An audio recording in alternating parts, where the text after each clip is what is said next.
Sama ada gate-nya. Nah, Oh gitu. jadi ini istilahnya otomatis, kalau ini kan harus manual ditutupnya gitu.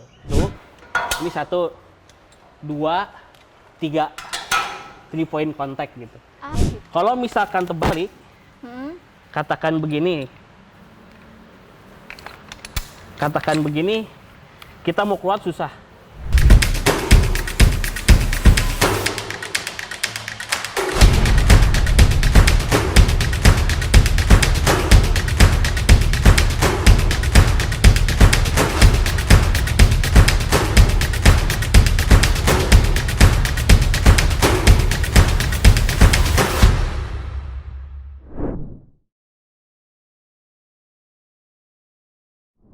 Hai Rupturup Channel, kali ini gue ada di sini, Lea dan Kang Febri. Halo Kang Febri.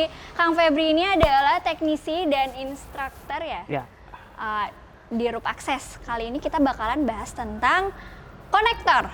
Apa sih konektor di dunia Rup Access ini dan fungsinya tuh buat apa aja ya kan, Kang? Oke. Oke, konektor itu. Konektor ya. Konektor kan mengkoneksikan ya, konektor. Atau enggak kalau misalkan alatnya itu, kalau udah istilah konektor itu yang paling enaknya karabiner. Karabiner. Ya, Yang kayak karabiner. gimana tuh karabiner? Nah, salah satunya banyak, karabiner banyak. Ya, pasti konektor itu karabiner aja. Jadi, konektor itu fungsinya untuk mengkoneksikan antara alat satu dengan alat lainnya gitu. Oke. Nah, Contohnya. contoh nih. Ini saya katakan nih, saya pakai descander. Descander ini adalah Alat turun. konektor juga. Enggak, ini alat turun. Jadi mengkoneksikan descander dengan saya. Oh Maka iya. ada penghubungnya, yaitu konektor. Seperti itu. Oke. Contohnya begitu. Ataupun kalau contohnya yang lain lagi, misalkan nih, penghubung antara saya dengan absorber. Maka Absorber itu apa? Ini ya, ini peredam ya. Ini peredam. contoh ya. Nah, ini makanya disebutnya konektor. Jadi mengkoneksikan antara peredam absorber dengan saya gitu. Oke. Fungsinya konektor itu gitu. Oke. Nah, sebenarnya kalau untuk konektor itu banyak macamnya nggak sih, Kang? Banyak macamnya. Ada yang bentuknya ulir, yang ada karabinernya, ada yang autolock. Jadi kalau yang ulir nih, salah satunya contohnya, kebetulan nih saya bawa rembeng nih, yang biasa dipakai dan yang pada umumnya ya, ini yang bentuknya skru. Oh, coba boleh lihat nggak Boleh. ya? Oh, kayak gini. Ini yang biasa dipakai ya, Kang? Ya, terus juga ada yang mana ya? Ada yang bentuknya itu autolock, tapi sama ada gate-nya. Nah, Oh, gitu. jadi ini istilahnya otomatis, kalau ini kan harus manual ditutupnya gitu. Terus juga ada yang gede. Nah, ini MGO namanya. Ini sama konektor juga hitungannya. Oke. Nah, kalau untuk konektor kayak gini kan banyak nih macamnya. Apakah fungsinya semuanya sama atau tiap konektor ini berbeda? Sama sih, intinya penghubung antara alat satu dengan alat yang lainnya. Ada yang untuk istilahnya kan ada yang tadi itu yang saya jelaskan, misalkan descander Ya. ke saya. Terus misalkan ada lagi yang misalkan ya, kategorinya untuk anchor nih. Ini katakan media anchor. Ini media anchor. Terus ini anchor strapnya. Nah, ini anchor strapnya. Oh, nanti Seperti itu. dihubungin ke tali sama badan ya? Ya, seperti itu. Oke. Terus juga kan ini juga sama. Ini untuk di struktur gitu. Bentuknya lebih besar. Kalau misalnya MGO ini, dia mengkoneksikan biasanya ini termasuk fall arrestor lah. Untuk fall protection juga. Jadi ini rangkaiannya dari konektor, lanyard, absorber, terus ada konektor lagi untuk ke badan, seperti itu. Oh, berarti sekali untuk di penghubungin tuh nggak cuman satu konektor aja? Ya, tergantung kita mau pakai apa, mau dikoneksikannya kemana gitu, seperti itu. Sebenarnya semuanya konektor tuh sama, tapi fungsi dan manfaatnya untuk bikin kita lebih safety ya, Kang ya? Iya, tergantung. Jadi kalau MGO ini lebih besar. Lebih Bisa untuk ke struktur langsung gitu kan. Kalau ini biasanya alatnya alat standar untuk antara penghubung misalkan alat yang kita pakai dengan alat yang mau digunakan gitu. Kayak gitu sih. Misalkan nih untuk menggabungkan hand jammer ke saya nih, kan jadi pakai ada konektornya kan ini. Gitu. Boleh dicontohin nggak Kang? Kita kan udah bahas tentang konektor secara teori. Ya. Nah kalau prakteknya ini bisa nggak Kang? Kayak gimana nih konektor berfungsinya untuk? Mungkin gini ya, katakan ini di tali kita butuh mengkoneksikan antara tali ke kita nih. Yang pertama buat simpul dulu. Ini salah satu contoh, sebenarnya banyak banget manfaat dari konektor tuh. Kita bikin simpul. Simpulnya juga harus yang safety ya Kang ya? Simpulnya yang standar, terus habis itu misalkan ya kan nih untuk penghubung misalnya dengan konektor. Maaf. Ini saya kebetulan ada rangkaian lanyard kosong dengan saya. Nah, seperti itu. Ini satu. Ini udah langsung kehubung sama tubuh jadi ya? konektornya tuh ini penghubungnya gitu kan. Habis itu misalkan satu lagi yang agak sedikit mungkin berbeda ya. Nah, misalkan menghubungkan desk scanner dengan teknisi, dengan kita pengguna. Memakai desk scanner juga pasti harus pakai konektor ya kan? Iya. Nah, ini juga kalau misalkan yang ke yang lain minimal cantol ya. Gitu kan, cantol connect lock gitu kan. Nah, yang paling mungkin masalah ini penempatan nih. Misalkan kita menghubungkan antara desk scanner dengan kita nih. Ya. Yang pertama posisinya desk scanner kita menghadap kita kan, kita koneksikin dibalik. Lalu kita attachment ke sini. Kenapa? Karena ada kondisi di mana kita udah di darat nih, mau keluar dari rangkaian ini. Jadi kita bisa langsung exit gitu. Gitu. Kalau misalkan terbalik, katakan begini, kita mau keluar susah. Logikanya gitu. Jadi ada beberapa poin yang emang si penempatannya harus benar. Gitu. Kalau misalkan konteksnya itu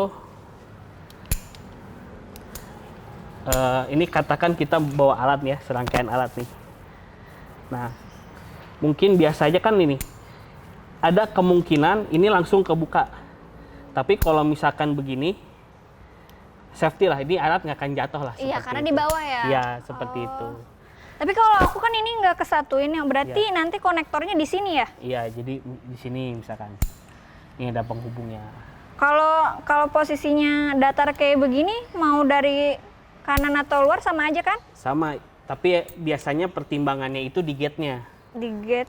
Di pintunya. Jadi gini, secara anatomi semuanya bentuk karabiner maupun bentuk MGO atau yang screw ini kan intinya ada pintunya lah. Ada pintunya. Jadi secara anatomi ada pintunya, ada pengamannya supaya dia nggak langsung kebuka. Nah, penggunaannya sebenarnya lebih ke posisinya nih. Nah, posisi yang benar itu penggunaan karabiner itu begini nih. Posisi yang benernya ya, antara mau di sini, mau disatukan dengan tali atau apa tuh begini. Nah, ini tuh sekitar kekuatannya tuh kalau misalnya ini kan secara standar Eropa normnya IN itu kan 362 kalau nggak salah. Nah, 362 itu kekuatannya itu si karabiner tuh harus minimalnya tuh maksimalnya 23 kN. Ini bisa menopang istilahnya berat maksimalnya tuh 25 23 kN atau 9 kN lah gitu. Nah, ini posisinya begini. Nah, kalau misalkan kita pakainya kan begini ya. Nah, kalau begini yang nggak boleh itu begini nih. Kenapa nggak boleh? Karena si bagian karabiner ini yang paling terlemah itu di gate-nya, di pintunya. Yang paling terlemah. Dia bisa kebuka gitu ya? Bisa kalah. Bisa rusak lah. Bisa rusak. Jadi posisinya harus begini. Nah, kalau yang tadi saya ceritain, kalau misalkan untuk desk scanner itu begini. Karena apa? Ada kalanya kita biar bisa ngebuka. ada beberapa hal jadi kita mau escape gitu dari alat scanner kita gitu. Kayak gitu. Sama MGO juga kalau penggunaannya pastikan harus begini nih. Dia nggak bisa nyelang begini. Kenapa? Karena bagian terlemah di karabinet itu kuat. Bagian terlemahnya itu di gate-nya, di pintunya. Ini bisa patah lah kasarnya gitu. Ada beban maksimalnya. Jadi nih, kita bisa lihat mana ya? Nih kan 25 kN nih kekuatannya ya. Nah itu tuh kalau posisinya begini. Maaf ini copot. Kalau posisinya KN begini. itu satuan ke kilo berapa ya? 1000. 1000 kilo. Jadi ini 2,5 ton. 2 ton setengah. Kalau yang kecil gini? Sama. Oh 2 ton juga? Nah, 2 ton juga. Dua. Kalau kita ngomong standar konektor itu kan Eropa standarnya 362. Nah 362 itu kriteria aja diantaranya kekuatannya 25 kN gitu. Oke. Jadi yang disebut konektor IM standar itu ada dia kekuatannya 362 gitu. 25 kN. Gitu. 25 kN.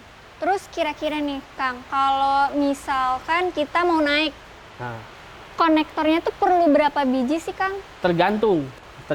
Maksudnya gini. Tergantung media atau apa? Gini, misalkan ya pemanjatan ini salah satu contohnya adalah pemanjatan struktur.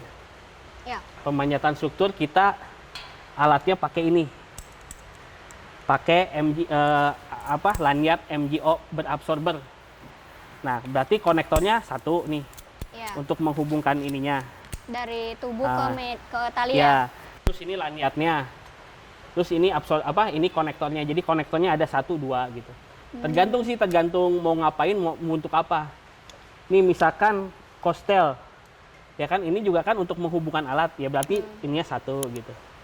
Pokoknya si karabiner atau konektor ini fungsinya adalah itu tadi untuk menghubungkan antara alat satu dengan alat lainnya gitu. Oh iya Kang, aku jadi kepikiran nih. Karena kan kita medianya ke atas. Kalau misalkan kita lagi di dinding yang tebing tinggi gitu, konektornya itu gimana? Kalau ada tangga kita harus buka tutup, pasang lagi, buka tutup, pasang lagi harus ya kayak makanya gitu. tadi misalkan konteksnya pemanjatan struktur nih. Ya, pakai tangga monjat ya. Katakan biar masuk ya biar lebih spesifik lagi. Pemanjatan struktur naik tangga begini nih. Ya berarti pemasangannya kalau misalnya teorinya namanya 3 point contact. 3 point contact. Apa tuh 3 point contact jadi tuh? pasang 1, ini 1, 2, 3. 3 point contact gitu.